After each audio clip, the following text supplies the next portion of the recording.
Hi everyone, welcome back to my channel, Adventures with Sharon Oyella, and today we're going to be making some earrings. I wanted to show you how easy this was. Now I did post on my Facebook page, Amigurumi Freely, about my bear and a photo image of that bear and how I turned them into earrings. I'm going to show you how I did that in this video. I think this is a great idea for craft sales as well, or for gift giving. If you make a crocheted item, you could add in a matching keychain or a pair of earrings, or even a necklace. I think these are really cool ideas. The possibilities are endless.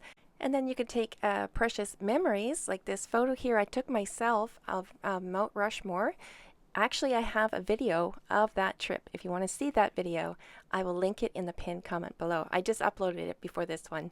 Anyway, I took a photo while I was at Mount Rushmore and I turned it into a keychain. And I'm in love with this idea. So I want to share it with you, but keep in mind, I am not an expert. I only tried this once before, and that was last year, and I posted about it, which is on my Instagram. If you're not yet on my Instagram, it's oyella_crafts. And last year, I think it was June 2024, I had attempted to make my own earrings out of paper. Now these are paper images that I just printed off, and then I coat them in a UV resin.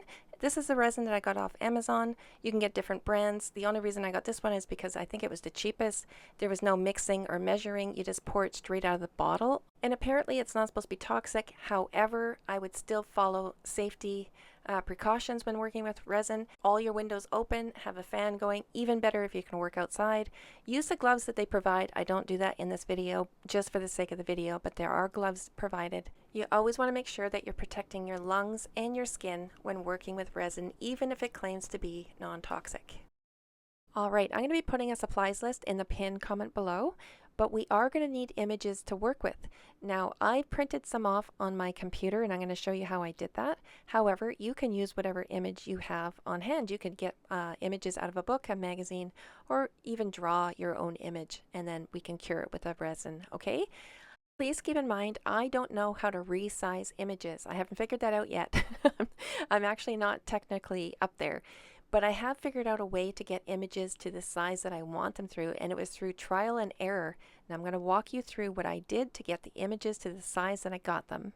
But if you know how to do it yourself, then feel free to skip over the next part. Alright, so first I want a plain image to work with. Now I've done this through trial and error only, okay? I'm going to upload a photo to my photo editing app, which is BeFunky.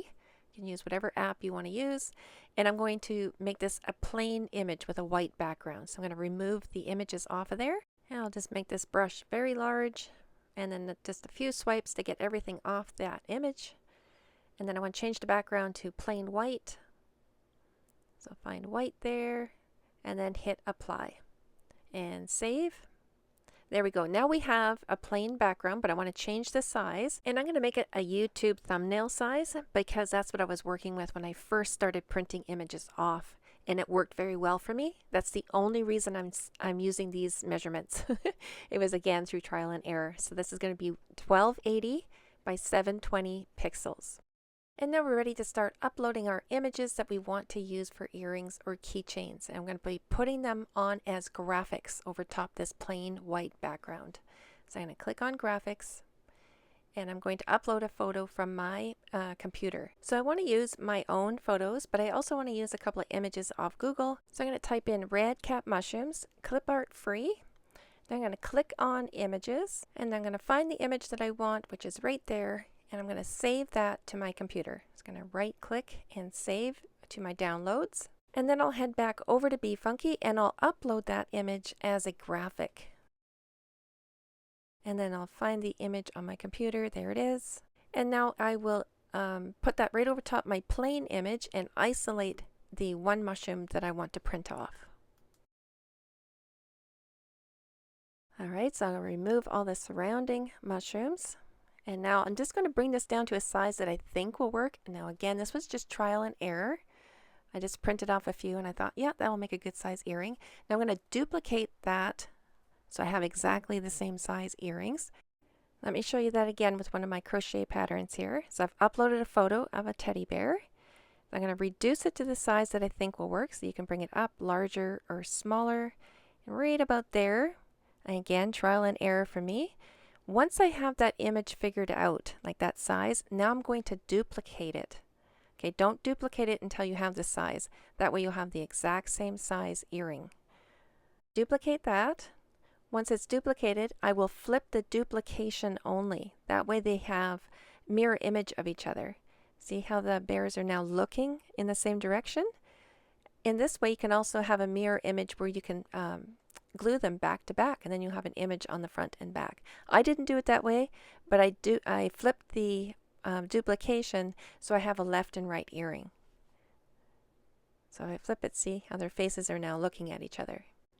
Now that doesn't apply to all of them. Like for the keychain, I'm going to use a photo from Mount Rushmore. I'm going to duplicate the size once I got the keychain size figured out. I don't want to flip this one because if I do, see how there it looks backwards. So I'll just leave the images the exact same. And now I'm ready to print them off. So I'm going to save this to my computer. And I'm going to save as a PNG. That will just give me a better quality image. So I'll write in here earrings. Now I'm going to open up the saved image. I called it earrings. Open it up. Then I'm going to go up. I'm on iMac, so I'm going to go up to File. So I'm going to open up File and then Print. Now for whatever reason, right here, I'm going to choose Scale to Fit. That brings the images up a little larger. And then I'm going to print that off. And again, this was all trial and error to get the size that I wanted. When I was making earrings last year, I was using very small images and I put the resin right over the paper and that worked great. However, the larger the image gets, the more it will warp under the resin. Okay, so to stop that from happening, I'm going to strengthen up my image by taping it down to a thicker paper. I'm going to use watercolor paper because that's what I have on hand and it's thicker. You can use cardstock or thicker paper of your own choice. And again, I'm only using watercolor paper because I had it on hand. And now I'm going to attach my images to my watercolor page. Now you can glue them down, but this went so much faster with double-sided tape. So the very first time I did them this year, I did use glue, but I had double-sided tape on hand and I gave it a try and it works perfectly. Once you're ready, just peel off that layer and then you just remove the extra paper around your image. Get that right on top. I like to make sure that there's no wrinkles or anything, so just rub it in place. If your images are wider than your double-sided tape, then you can, of course, stack the tape on top of each other. Just make sure the edges are running along each other. And you can make that tape as wide as you need to. And then once you're ready, then you just have to cut out your images. Now, of course, these larger rectangular pictures are going to be so easy to cut out. And you have to keep in mind when you're working with the smaller ones, the little details that you're going to have to cut around. So keep that in mind as well. You don't want to have anything with too many details that you have to cut around. Alright, I do have my images cut out, and for the edges, I don't want to have any white paper showing. There will be some, no matter how close you get to cut in. So what I do for these larger rectangular ones, I have distressing ink, and I can use those around the edges. And that will darken up the edges and get rid of any little bits of white that might be left there. So that works well with the rectangular edges, but for edges like my crochet pattern and my mushrooms there, I'm going to use burnt umber. You can use any brown paint. Just put a little bit on the page. So you don't want too much. You don't want to get anything oozing onto your image. So make sure it's almost a dry brush. And you just want to get a little bit of that color around the edge. You don't want to paint your image. So just a little bit around the edge.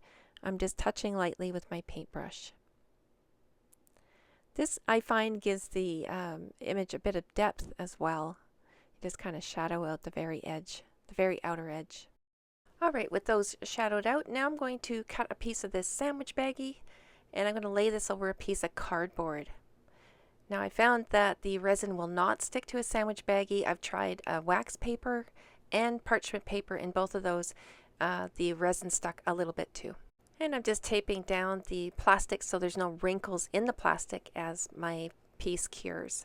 Okay, and now I'm flattening out the image as best I can using my fingers, just making sure there's no warp in that image.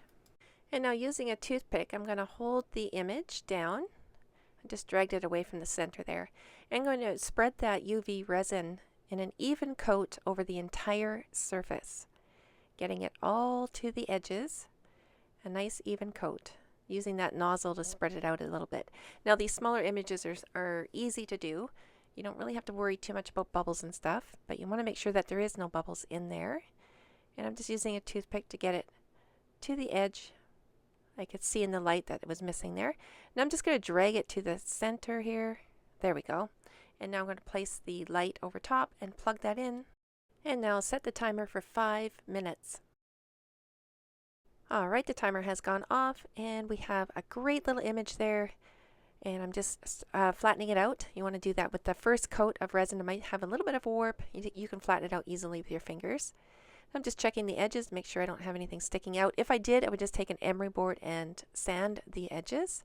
And now I'm going to make a hook for the back of my image, and this will allow the earring to have something to catch onto. Okay, so I'm going to use my jewelry making pliers, but you can use needle nose pliers. Just make a little hook at the top, and now we're going to cut the stem to about 1/4 inch. We need about a little bit of a stem there for it to sit on the image itself. So I found 1/4 inch would do it. So we got a little hook there with a stem.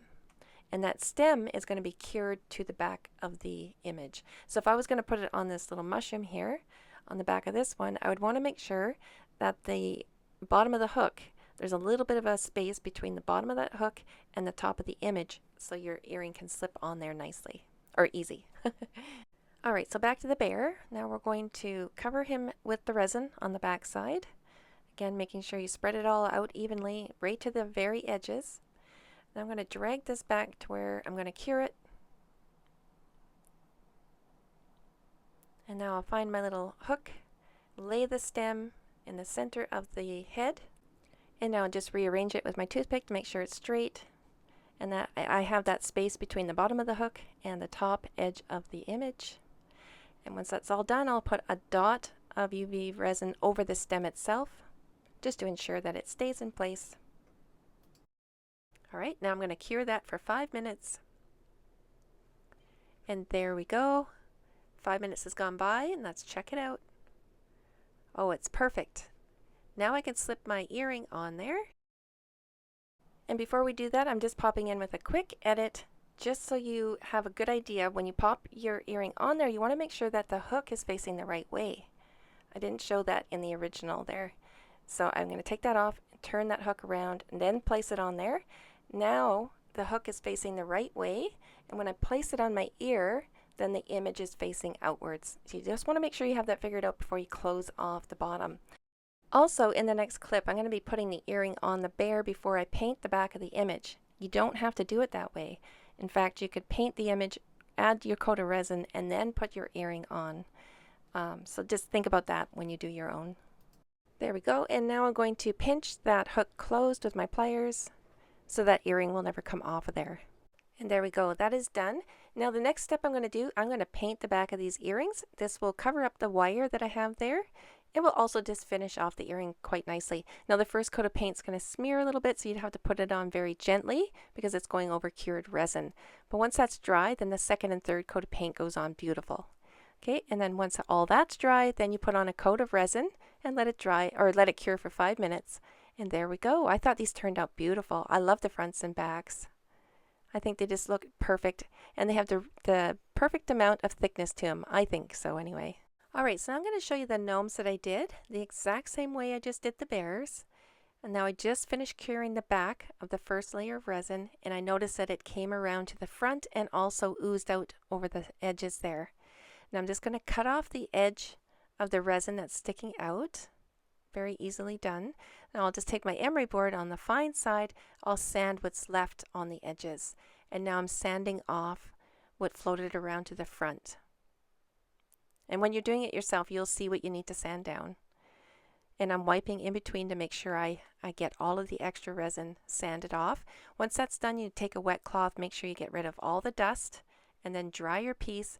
And now we're going to put a layer of resin over the top again because we did sand that down. So making sure I get it to the edge there.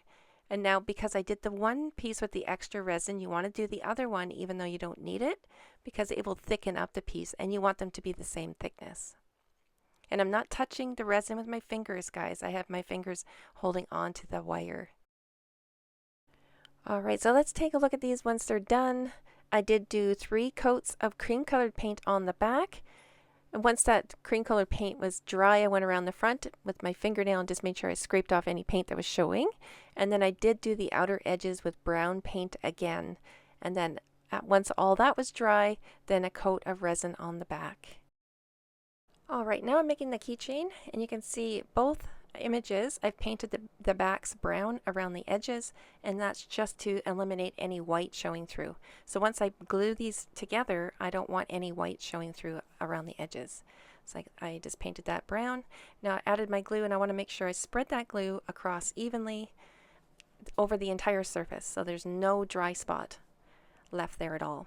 So I'm making sure I have the right side up, gluing these together. Now if I needed to, I would just set this underneath a heavy book or something while it dried for about 20 minutes, but this one stayed pretty flat, so I was able just to lay it on the table and leave it dry for about 15-20 minutes.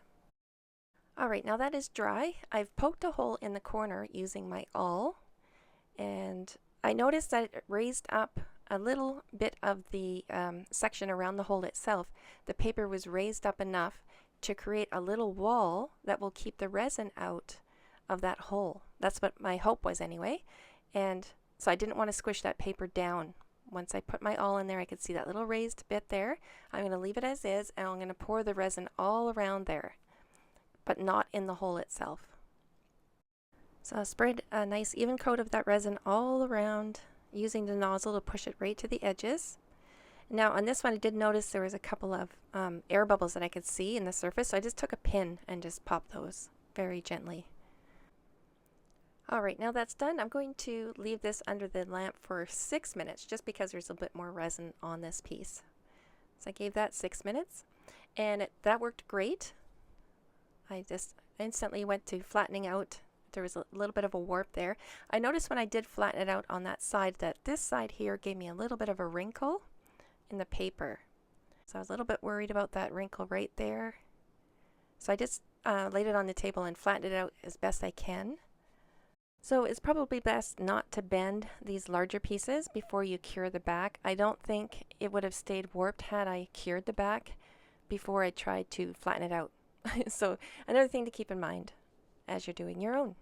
I'm actually really surprised how well everything turned out, and for myself, not knowing what I was doing really, I think these turned out fantastic. I have keychains and earrings and endless possibilities for future images that I take myself, and it's a great way to preserve memories like this Mount Rushmore photo here. I just cannot believe still I took this photo myself, and now I have this wonderful keychain as a memory keepsake. So I hope you found this video helpful, even though I'm not an expert in any of this. I hope that you got some ideas and that you make yourself your own earrings or keychains out of your own precious memories and photos that you've taken yourself.